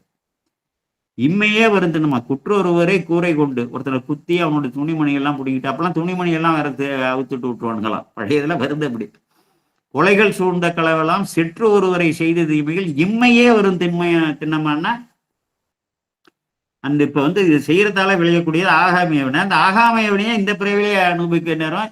இந்த உடலை விடும்போது அனுப்பப்பட்ட பிராரப்த வினையில என்ன மீதி இருக்கோ, ஆகாமிய வினை என்ன மீதி இருக்கோ, இதெல்லாம் சேர்ந்து சங்கீத வினைக்கு போய் சேர்ந்துடும். இதுதான் வினை கொள்கை. இதுக்கு போய் தடுமாறிட்டு, அதாவது நம்மளா சிந்திக்கணும், உட்கார்ந்து சிந்திக்கணும். ஒரு படிச்சுட்டு இது என்னதான் இருக்கும் அப்படின்னு சிந்திச்சோம்னா நமக்கு இந்த தெளிவெல்லாம் கிடைக்கும். இதுதான் பாடல்கள்ல பல இடங்கள்ல இருக்கு, பல இடங்கள்ல சொல்லப்படுது. அது போல இந்த வினைகள்லாம் வந்து மொய்த்து எழாதுன்னு சொல்லி இந்த கொடிய வினை, அருவினை, அப்புறம் நல்வினை எல்லாமே இருக்கு. நல்வினையோ தீவினையோ ரெண்டுமே வந்து நமக்கு தொடர்ந்தா கூட, நேற்று கூட சிவசங்கரி அம்மா அந்த வினை கொள்கையை நன்றாக அந்த ஆலயத்துல இறைவன் திருமுன்பு விளக்குனாங்க. அந்த நல்வினையே வந்து தொடர்ந்தாலும் பிறவிகள்லாம் வரும். அதனால இந்த இருவினை ஒப்பு என்பது வரணும்னா இந்த மலம் பரிபாகமாக வேண்டும். அப்பதான் சக்தி நீபாதம் என்று சொல்லி அந்த சக்தியோட வீழ்ச்சி நம் மீது வரும்போது இந்த வினை வந்து செயலற்று போயிடும். வினை செயலற்று போயிட்டுனா என்னன்னா அங்க ஆணவம் சக்தியற்று போயிட்டது என்று பொருள். எல்லாம் உடன் நிகழணும் என்று நன்றாக விளக்கி வந்து சொன்னாங்க. அடுத்தது வந்து 4வது பாட்டு 5வது பாட்டு நல்லர். பெருமானை போய் என்ன சொல்றது? நன்மையை மட்டுமே செய்யக்கூடியவர். தீமையாக இருந்தா கூட நன்மையை கருதி தான் அதோட வந்து இப்போ இது நெல்லை போட்டு வச்சு குத்துறோம். அது வந்து உமியெல்லாம் போகுது. அதனால வந்து குத்திரம அப்படிங்கிறது வந்து இது இல்லையா? அதை போல வந்து நன்மையை விளை செய்யக்கூடிய நோக்கோட அப்படி செய்யறவர் நல்லர். ஆற்றவும் ஞானம் நல்லர் எல்லாமே வந்து ஆற்றவும் ஞானம் நன்கு உடையவர்னா உலக உயிர்களுக்கெல்லாம் ஞானத்தை வந்து கொடுக்க அப்படிப்பட்ட ஒரு வல்லமை உள்ளவர். தம் அடைந்தவருக்கு அருள் ஈய வல்லர். வேற யாராலும் முடியாது. நல்லவர்னா மீதி எவனுமே நல்லவர் கிடையாது. பெருமாளே என்ன பண்ணாரு? சலந்தரனை அழித்த உடனே அவனுடைய மனைவி பிருந்தை அங்க வந்து அவர்கிட்ட முறையற்ற தன்மையாக நடந்து அதுக்கப்புறம் அந்த பொண்ணு வந்து பெரிய கருப்பு கரிசையா இருந்து என்னடா இப்படி நம்ம வந்து இப்படி ஏமாத்திட்டார நம்ம கணவன் ஊர்வல இருந்து வந்து அவ தற்கொலை பண்ணிட்டு அவ எரிந்த சாம்பல்ல விழுந்து குரலை. அப்புறம் அம்பிகை வந்து துளசியை இது பண்ணி அவரை கொடுத்து அப்புறம் துளசி அதனாலதான் அந்த நினைவாக தான் அவர் பிரிய முடியாமல் அந்த நினைவுல இருப்பதால் அப்படிலாம். பெருமானை தவிர யாருமே நல்லது கிடையாது. ஞானத்தை வந்து உடையவர். இவர் அளவுக்கு யாருக்கும் ஞானமும் கிடையாது. ஞானத்தை நமக்கு போதிப்பதற்கு இவரை போல யாருமே கிடையாது. தம் அடைந்தவருக்கு அருள் ஈய வல்லர். அருளை கொடுக்கக்கூடிய பெருமான் இவரு தான். வேற எந்த கடவுளாலும் இவன்லாம் ஒண்ணுமே தெரியாம லட்சுமியை வந்து கும்பிட்டா நிறைய கொட்டும், பெருமாளை கும்பிட்டா கொட்டணும், இப்படிதான் இருக்கிறான். என்னன்னே அடிப்படையே தெரியாம ஒரு வாழ்க்கை நம்ம திருமுறை படிக்கிறவங்க கூட இருக்கான். எந்த உயிர்கள் வழியாக ஒரு மனிதன் வழியாக உனக்கு வந்து ஒரு நன்மை வந்தா கூட வேறு ஒரு மனித உருவோ இல்லை ஒரு மெய்யடியார்கள் உருவாக கூட வந்து ஒரு நன்மை வந்தா அந்த தியாகராஜ பெருமான் தான் அந்த உயிரறிவிலே அதிஷ்டித்து நின்று அந்த நன்மையை விளைவிக்கின்ற என்ற ஞானம் அவனின்றி அசையாது என்ற ஞானம் இல்லைன்னா நமக்கு எந்த புண்ணியமே இல்லை. இறையர்கள் எல்லாமே எதுவும் இல்லை. ஒரு மகாலட்சுமி வந்து கொடுக்குதுன்னா கொடுக்குது நீ நினைக்கிறீல்ல, மகாலட்சுமிங்கிற உயிரில் அதுல அதிர்ஷ்டிச்சு நின்று மேலவங்க பெருமான் தான் கொடுக்குறாரு. இந்த கிரகங்களா இருக்கட்டும் கோள்களாக இருக்கட்டும் அந்த உயிரறிவுகளை வந்து மேலோங்கி நின்று அதிர்ஷ்டித்து நன்மையும் தீமையும் கூட்டுபவர் பெருமான் தான், வேற யாருக்குமே கிடையாது. தம் அடைந்தவருக்கு அருள் ஈய வல்லர்னா வேற யாரும் இல்லை. பொருளை இப்படி எல்லாம் நம்ம சிந்திக்கணும் இல்லையா? ஏன் இப்படி வந்து அவர் வல்லவர்னு சொல்றாரு? வேற யாரும் இல்லடா, அவர் ஒண்டிதான். பார்மிசை வான்பிறப்பு இல்லை. இந்த உலகத்துல வந்து பிறப்பு இறப்பு கிடையாது. மேலேயே அவருக்கு பிறப்பு இறப்பு இல்லாதவர், ஆதி அந்தம் இல்லாதவர், தோற்றமும் கேடும் இல்லாத பெருமான்.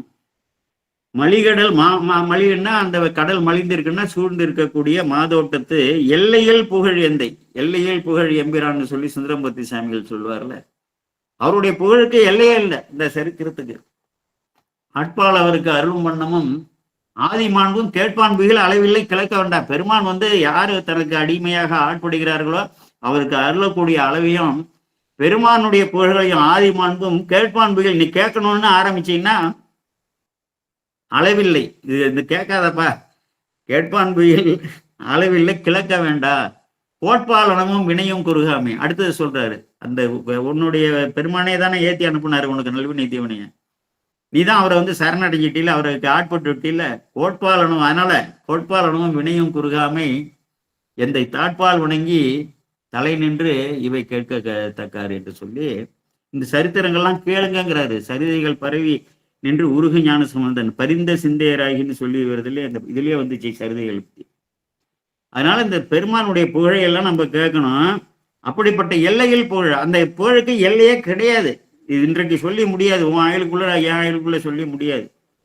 கேதீச்சரம் இராப்பகல் நினைந்து, அதாவது துஞ்சலும் துஞ்சல் இல்லாத போதிலும் நெஞ்சகம் நைந்து நினைவின் நாள்தோறும் நனைவிலும் கனவிலும் நாளும் தன்னொழி நினைவிலும் எனக்கு வந்து எய்தும் நென்மலாம் திரு கருக்குடி துஞ்ச வருவாரும் தொழுவிப்பாரும் நெஞ்சம் புகுந்து என்னை நினைவிப்பாருன்னா எப்பொழுதுமே இறை சிந்தனையிலேயே இருக்கக்கூடியவர்கள். அதனாலதான் வந்து நம்ம அன்பர்களுக்கே பல பேருக்கு வந்து கனவுல வந்து இறைவன் வந்து கொண்டே இருக்கிறாருன்னு சொல்லி சொல்றாங்க. அது என்னன்னா எப்பொழுதும் இடையறாத ஒரு நினைவு இறைவனை சுற்றிய. இப்ப நமக்கே இப்படிதான் ஆயிடுது. ஏன்னா பொழுதுக்கும் இறைபணி, இந்த திருப்பணிகள், அடுத்தது இதே போல ஞான விளக்க பணிகள். இதற்கு வந்து நம்ம எடுத்து சொல்வதற்கு மிகவும், அதாவது கேட்பவர்களுக்கு ஒன்றும் பிரச்சனை இல்லை, புத்தகத்தை விரிச்சிட்டு கேட்பாங்க. இதை எடுத்து வந்து ஒரு சொற்பதத்தை கூட விடாம சொல்றதுங்கிறது ஒரு சாதாரண செய்தி இல்லையா? அப்ப என்ன ஆயிடுதுன்னா, முளைக்குச்சி அடிச்சது போல முளைக்குச்சி அடிச்சு அதுல ஒரு மாடை வந்து கட்டி அந்த வட்டத்துக்குள்ள மேயுமா. அதை போல வந்து இறைவன் வந்து ஒரு தெரியாத ஒரு கயிற்றால கழுத்துல கட்டி போட்டு அவரையே வந்து சிந்திக்க சொல்றாரு. அப்ப கனவுல வேற என்ன வரும்? அவர் தான் வருவார். எல்லையில் புகழ் எந்த இராப்பகல் நினைந்து ஏத்தி அல்லல் ஆசரு, அதனால் அங்க சேர்த்துக்கணும். ஏத்தி இறைவனை வந்து இராப்பகல் வந்து இடையராது ஏத்துவதால என்ன ஆயிடுது? அதனால் ஆசரித்து, இந்த துன்பமாகி வினைப்படி வரக்கூடிய துன்பம் வந்து முற்றிலுமாக அந்த குற்றத்தை அறுத்து அரண் அடி இணைதொழும் அன்பராம் அடியாரை. யாரு வந்து அது அடியார் இலக்கணத்தை சொல்றாங்க. இந்த குற்றங்களை எல்லாம் நீக்கி, மாசுகளை எல்லாம் நீக்கி, இறைவனையே வந்து நீ வந்து எப்பொழுதுமே இராப்பகல் நினைந்து ஏத்தினாலே உன்னுடைய குற்றமெல்லாம் போயிடும்.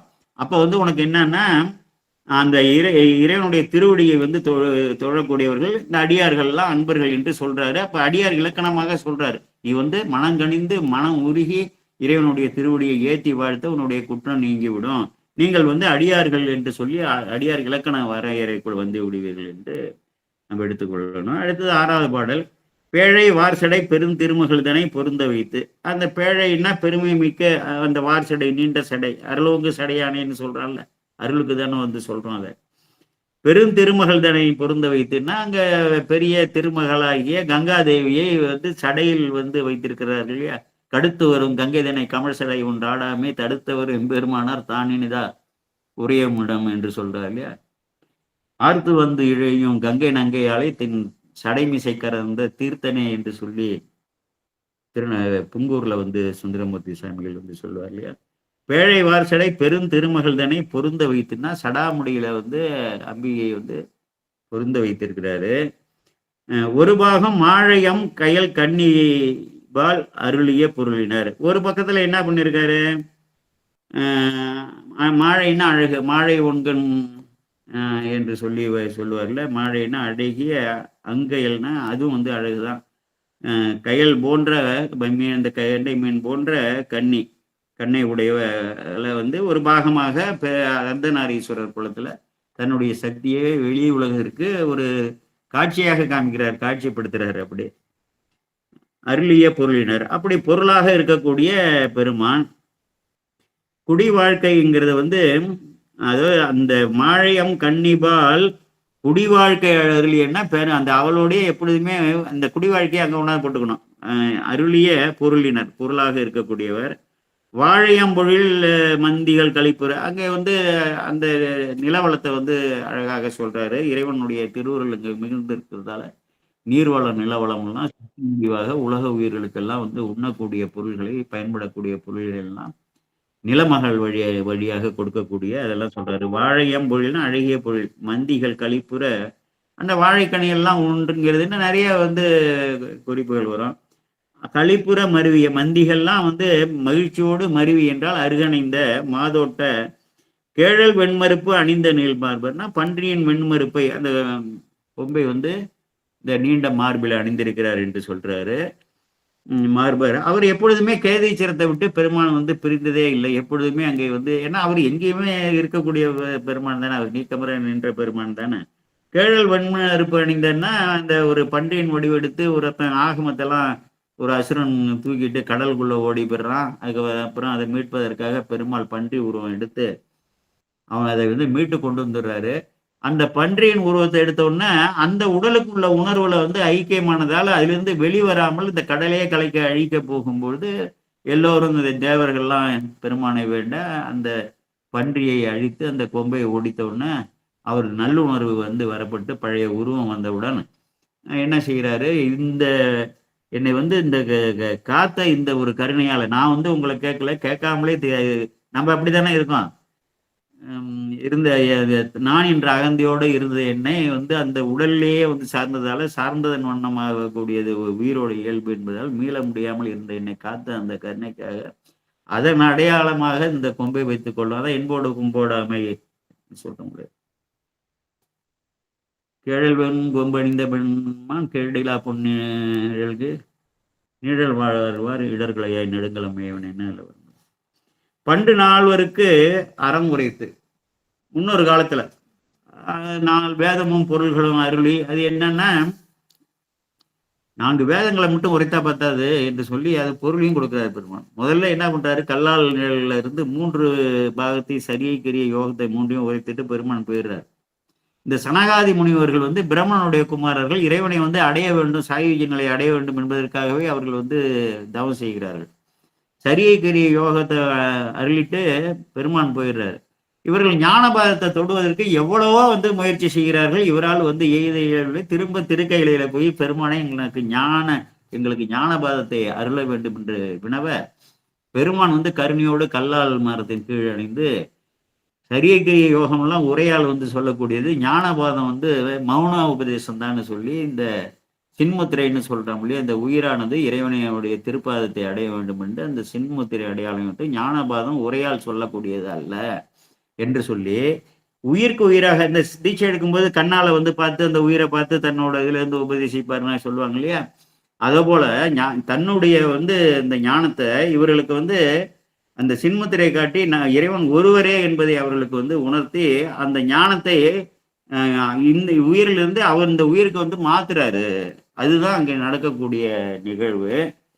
பண்டு நால்வருக்கு அறம் உரைத்து அருளி பல உயிர்களில் பல உலகினில் உயிர் வாழ்க்கை, அதாவது உயிர்களின் வினைகளுக்கு தக்கவாறு பல உயிர்களுக்கெல்லாம் சொல்லி இது பண்றாரு பார்த்தீங்களா, உயிர் வாழ்க்கை வந்து கொடுக்குறாருல. அதாவது உரை சேரும் 84 நூறாயிரமாம் யோனி பேதம் நிறை சேர படைத்து அவற்றின் உயிருக்கு உயிராய் நின்று அங்கங்கே நின்றான் கோயில் என்று சொல்லி திருவழிமலையில வந்து 84 லட்சம் வகை உயிர், 84 லட்சம் மட்டும் இல்ல, ஒவ்வொரு வகையிலையும் கோடானு கோடி இருக்கும். அத்தனை உயிர்களையும் வந்து படைத்து அந்த அத்தனை உயிர்களையும் யாரால முடியுமா? இதான் சிவபரத்துவத்தை புரிந்து கொள்ள வேண்டும். யாராலையும் முடியாதது, வேற எவனாலையும் முடியாது, எல்லாம் உயிர் தானே. அனைத்து உயிர்களுக்கும் உயிருக்கு உயிராக நின்று அனைத்து உயிர்களையும் இயக்கி கூடிய பெருமான் உரை கோயில் என்று திருவழிமலையில ஞானசம்பந்தர் தான் சொல்லுவாரு. அப்படி வந்து பல்வுலகினில் உயிர் வாழ்க்கை கண்டனாதர்னா உயிர்களின் வினைக்கு தக்கவாறு பல உயிர்களுக்கெல்லாம் உடலை அருளி அந்தந்த உடலை ஒவ்வொரு காலகட்டத்திலே அருளி அப்படி வந்து மேலே கொண்டு வரக்கூடிய பெருமான். கடல் விடம் கைதொழ கடலிடம்னா ஆமா, இந்த உயிர்கள்லாம் வந்து படைத்து கடலிடம் கைதொழன்னா அந்த கடல் சூழ் உலகினில் வந்து இந்த உயிர்கள் வாழுமாறு அப்படி வந்து செய்த பெருமான். அந்த பெருமானை வந்து இவர்கள்லாம் கைதொழ அவர்கள் தன்னை தொழுது அவர்கள் நலன்களை எய்த வேண்டும் என்று விருப்பத்தோடு பெருமான் இங்கே உறைந்திருக்கிறார் மாதோட்டத்தில்னு அந்த இடத்துல சொல்றாரு. கொஞ்சம் தடுமாற்றமா இருக்கும், அந்த பொருள் அப்படி கொண்டு வந்தோம். வண்டு பண் செய்யும் மாமலர் பொழில் மஞ்சை, அங்கே வந்து இசை பாடுகிறது இல்லையா, வண்டுகள்லாம் தேனை குடிச்சிட்டு மது உண்டு சிவந்த வண்டுங்கிறாரு. அதே போல வந்து வண்டு பண் செய்யும் மாமலர் பொழில் மஞ்சைன்னா மயில் நடமிடு மாதோட்டம், அந்த மாதோட்டத்தோட வளர்த்த சொல்றாரு. இந்த உயிரினங்கள்லாம் வந்து மகிழ்ச்சியோடு அந்த குரங்குகள்லாம் வாழைக்கனியை உண்டுது, அப்புறம் வண்டுகள்லாம் அந்த தேன் நிறைந்த மலர்களை எல்லாம் நாடி தேன் குடித்து அவ்வளோதான் மகிழ்ச்சியா இருக்குங்கிறாரு. அப்படி வந்து மயில்கள் நட்டம் ஆடக்கூடியனா, நட்டம் ஆடுதுன்னா மகிழ்ச்சி இருந்தாதுன்னா நடனம் ஆட முடியும், பசியா இருந்தா எப்படி ஆட முடியும். மாதோட்டம் தொண்டர் நாள்தோறும் துதி செய்ய அருள் செய் கேதிச்சுதானேன்னு தொண்டர்கள்லாம் ஒரு நாளும் ஒழியாம யோசனை போய் பூக்குணர்ந்து அங்கு ஒரு நாளும் ஒழியாமே பூசனை செய்து எழுதியிருந்தான் புள்ளிருக்கு வேலூரே என்று சொல்லி, சரி இன்னைக்கு என்னடா அவ்வளவு தூரத்துல போய் யோசனை தூரம் பூ கொண்டு வரேன், இன்னைக்கு சனி ஞாயிறு ரெஸ்ட் எடுத்துக்கணும்னா எடுத்துக்குது. ஒரு நாளும் ஒழியாமை என்றால் அந்த பறவைகளே, 5 அறிவுள்ள பறவைகளே அப்படி வந்து ஒரு நாளும் ஒழியாமை இறைவனை வந்து வழிபடுகிறார் என்றால் நாம எப்படி இருக்கணும்? அதனால வந்து அதான் சொல்ற, தொண்டர் நாள்தோறும் துதி செய்ய இறைவனுடைய பெருமைகளை எல்லாம் சொல்லி போற்றி பரவ அருள் செய்யக்கூடிய அந்த கேதீச்சரத்துல பெருமான் வீட்டிருக்கிறார். அந்த தலத்தோட தன்மை அது என்று சொல்றாரு. அப்புறம் இலங்கையர்க்கும் தெரியும், மண்ணுலைகள் வாழ்வார்கள் பிழைத்தாலும் வந்தடையும், மண்ணுலைகள் வாழ்வார்கள் வந்தடையும் பிழைத்தாலும் கண்ணுதலாம் கை கொள்ளும் என காட்ட எண்ணமிலா வல்லரக்கன் எடுத்து முறிந்து இசைப்பாட அண்ணல் அவருக்கு அருளிய ஆக்கப்பாடு அருள் செய்வார் என்று சொல்லி ஏன் 8வது பாடல் எல்லாம் குறிச்சிருக்காருன்னு இதை சேக்கிழார் பெருமான் சொல்றாரு. மண்ணுலகில் வாழ்வார்கள் பிழைத்தாலும் வந்தடையன் கண்ணுதலாம் தன்கருணை கை கொள்ளும் என காட்ட எண்ணமிலா வல்லரக்கன். இது மலைன்னு பெருமான் விட்டுருக்கிற மலைன்னு எண்ணமிலா வல்லரக்கன் வலிய அரக்கன் எடுத்து மலையை தூக்கி முறிந்து எலும்பு தோல்லாம் நசுங்கி இசைப்பாட உடனே மகிழ்ச்சி இன்னிசை பாட. அதனால எல்லாரையும் பாடலை இசைத்து பாட கற்றுக்கொள்ளுங்கள். சைவன்.orgன்னு இருக்கு. கேட்க கேட்க நமக்கு வந்துடும். நம்மளே முயற்சி செய்ய வேண்டியதுன்னு. அண்ணல் அவருக்கு அருளிய ஆக்கப்பாடு. இதுதான் பெருமானுடைய கருணைக்கு இதை விட ஒரு பெரிய அடையாளம் இல்லை. அவன் மலையை தூக்கி இடர்பட்டு 20 தோல் 10 தலை நசுங்கி நரம்புகள்லாம் நசுங்கி அப்படி துன்பப்பட்டவன் அதிலிருந்து வெளிவருவதற்கு 5 எழுத்து உரைத்து சாம வேதம் பாடுறான். மகிழ்ந்த உடனே சரி என்ன துன்பத்தை இன்னைக்கு புண்கள்லாம் போக ஆற்றிய பெருமான்னு ஞானசமுத்திரே சொல்லுவாரு. அவன் எதுவுமே வினவுல தப்பித்தா போதுங்கிறவனுக்கு எண்ணிருந்த முக்கோடி வாழ்நாள் சந்திரகாசங்கிற வாழ் தேர் ஆகாயத்துல ஆகாய தேரோடும் ராவணனை ஈடெடுத்துங்கிற போது ஆகாயத்துல ஒரு தேரு ராவணன்கிற பேரு.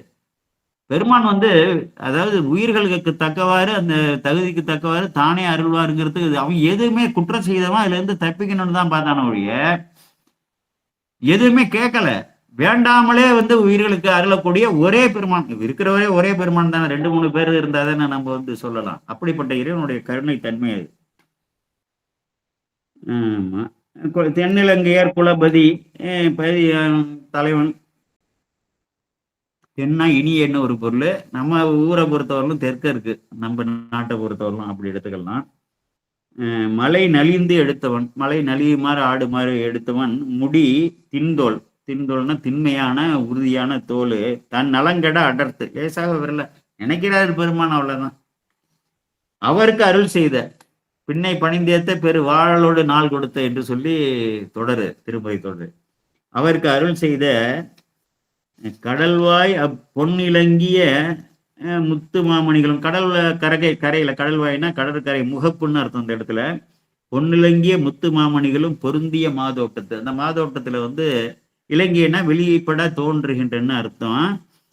மாதோட்டத்து உண்ணி அன்புடன் உள் நினைந்து பெருமானை உள்ளத்திலே ஏத்திடணும். பெருமானுக்கு உள்ளத்துல இதயத்துல எத்தனையும் பேதம் உறாது எவ்வுயிரும் தம் உயிர் போல் எண்ணி உள்ளே ஒத்துரிமை உடையவராய் ஓக்கின்றார் யாரோ அவருளுமே சுத்த சித்துருவாய் எம்பெருமான் நடம்புரியும் இடமென நான் பிரித்தேன்னு வல்லார் பாடுவார்.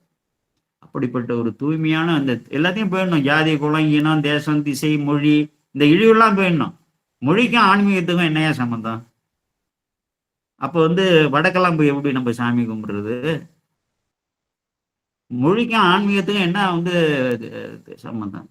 எனக்கு வேற சான்ஸ்கிரிட் தெரியாது. எனக்கு ஒரு 500 கலைச்சொற்கள் இந்த சாஸ்திரங்கள்ல படிச்சதா எனக்கு தெரியணும்னு நினைக்கிறேன். தமிழ்ல தான் நான் படிக்கிறேன். தமிழ்ல வழிபட்டு இறைவன் அடைஞ்சிடலாம். அதை இகழ வேண்டிய அவசியமே இல்லையே. தமிழ் சொல்லும் வட சொல்லும் என் தாழ்நிழல் சேர ஆரியன் கண்டான் தமிழ் கண்டாங்கிறாரு. ஆரியமும் தமிழும் காரிகைக்கு உரைத்தானேன்னு திருமூலர் சொல்றாரு.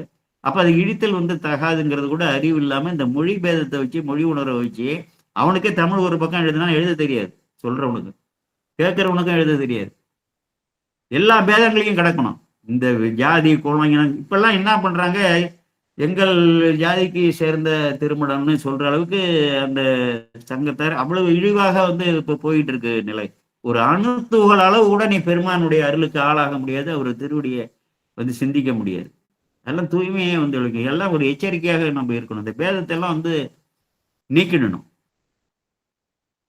ஆமா.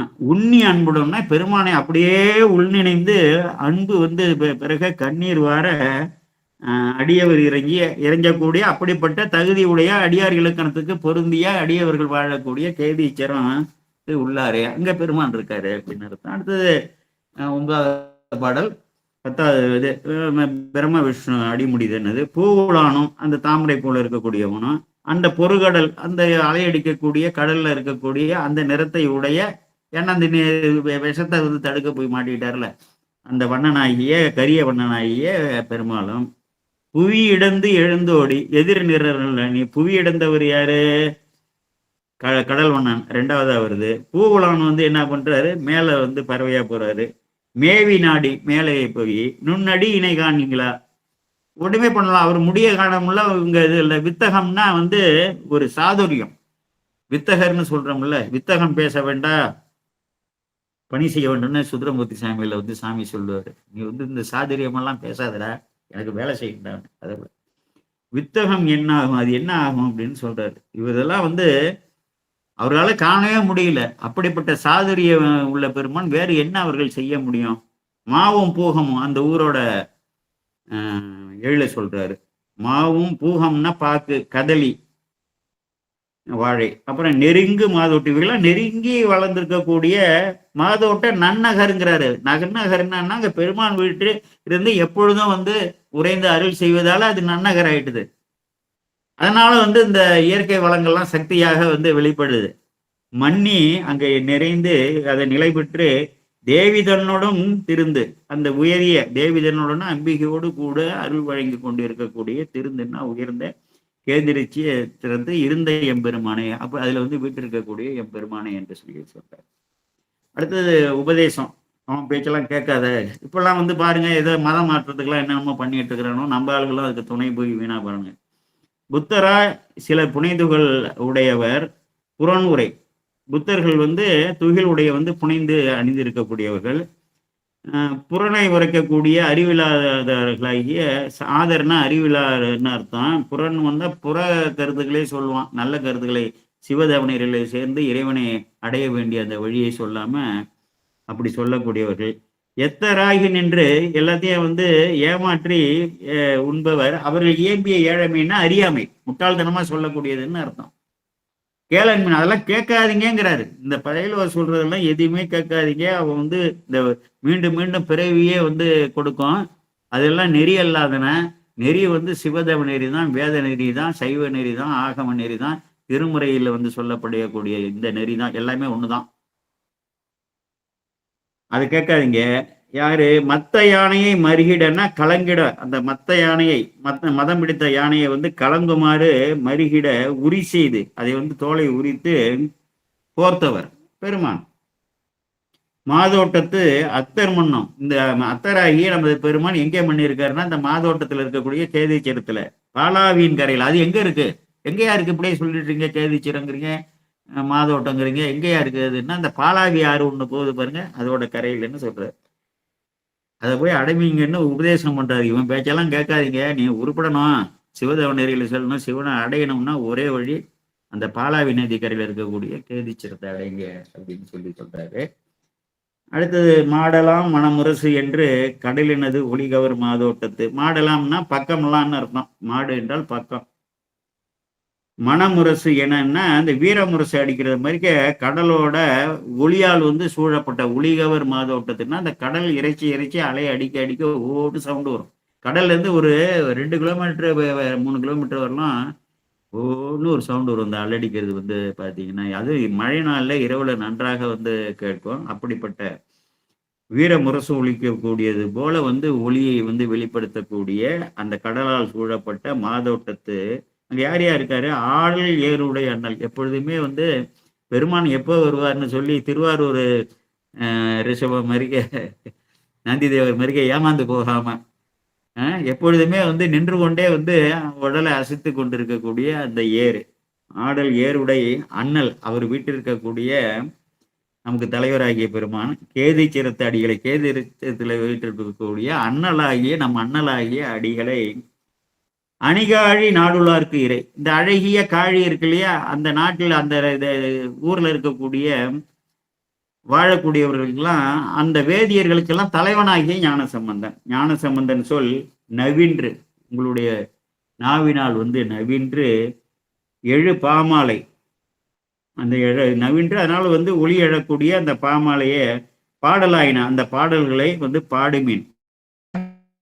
உபதேசம்னா சொல்றாரு, பக்தர்களேன்னு அங்க இருக்கக்கூடிய பக்தர்களை வந்து விழித்து ஞானசம்பந்தனாகிய நான் சீர்காழியில் இருக்கக்கூடிய வேதியர்களுக்கெல்லாம் தலைவனாகிய ஞானசம்பந்த பெருமான் இங்கே கேதிர்ச்சிதத்தில் வீட்டிருக்கக்கூடிய பெருமானை போற்றி பரவி இந்த பாடல்கள் இருக்கு இல்லையா, பாமாலைன்னா மாலையாக நான் இங்கே வந்து பாமாலை பாமாலையாக இங்க தொகுத்து கொடுத்துருக்கிறேன் இறைவனுடைய பெருமைகளை எல்லாம்.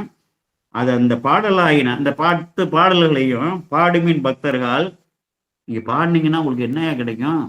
அரகதி பெறலாமே என்றால் இந்த உயிரோடைய இலக்கு, உயிர் என்று ஒன்று இருந்ததுன்னா இதோட இறுதி இலக்கு என்னன்னா பரகதி என்றால் சிவ சாயுஜ்யம் பெருமானோடு இயைந்து இரண்டரை முழுவதுமாக பெருமானுடைய இன்பத்தையே நுகர்ந்து இருக்கக்கூடிய ஒரு உயர்ந்த நிலை உங்களுக்கு கிடைக்கும் என்று இது ஒரு ஆச்சாரியார் வாக்காக ஆச்சாரியர் உபதேசமாக சொல்கிறார் என்று சொல்லி இன்றைக்கு அம்மா ஒரு 5 மணிக்கு தான் சொன்னாங்க. அம்மாவுக்கு இன்னைக்கு சாஸ்திரம் நடத்துவர்களுக்கு உடல்நிலை சரியில்லைன்னு. நாங்கெல்லாம் ஸ்பேர் பஸ், நாங்களாம் பேசணும்னு வாய்ப்பு கேட்க மாட்டோம். யாராவது வரலன்னா அன்னைக்கு சாந்தகுமாரிங்கிற அம்மா கரெக்டாக 6 மணிக்கு 5 மணிக்கு முன்னாடி 5:30 5 மணிக்கு வச்சிருந்தோமா 4:55க்கு கேட்குறான் வரல, 5 மணிக்கு வரலன்னா திரும்ப இந்த அம்மா நம்ம சாந்தா அம்மா கைபேசியில் பேசும்போது அம்மா எனக்கு இன்னைக்கு உடல்நிலை சரியில்லைன்னு சொல்கிறாங்க. அப்போ மத்தியானமாவது சொல்லியிருக்கணும், ஒரு 2 மணி நேரத்துக்கு முன்னாடியாவது சொல்லியிருக்கணும்ல. இன்னைக்கு அம்மா இவங்க என்ன சொல்லிட்டாங்க, ஒரு 4 மணிக்கெலாம் அவங்க சொன்னோன்னே இவங்க குழம்பி போய் என்னட்டு ஒரு 5 மணிக்கு கேட்டாங்க. ஒன்றுமே கவலைப்படாதீங்க நம்ம சொல்லிடலாமா அப்படின்னு சொல்லி நாங்கள்லாம் இந்த ஸ்பேர் பஸ்ன்னு வச்சுருப்பாங்கல்ல எக்ஸ்ட்ரா, எப்போ வேணாலும் ஏதாவது சொன்னால் ஒரு அரை மணி நேரம் ஒரு கைப்பரட்டலாக பெட்டினாலே போதும். அது இறைவனுடைய திருவருள் கொடுத்த அது ஒரு கொடை என்று சொல்லி இதுவரை கேட்ட அன்பர்களுக்கெல்லாம் எல்லா சிவமங்கல நலன்களையும் இறைவன் விளைவிக்க வேண்டும் என்று இறைஞ்சி வாழ்த்தி கோமல் சேகராயி நான் விடைபெறுகிறேன். வணக்கம்.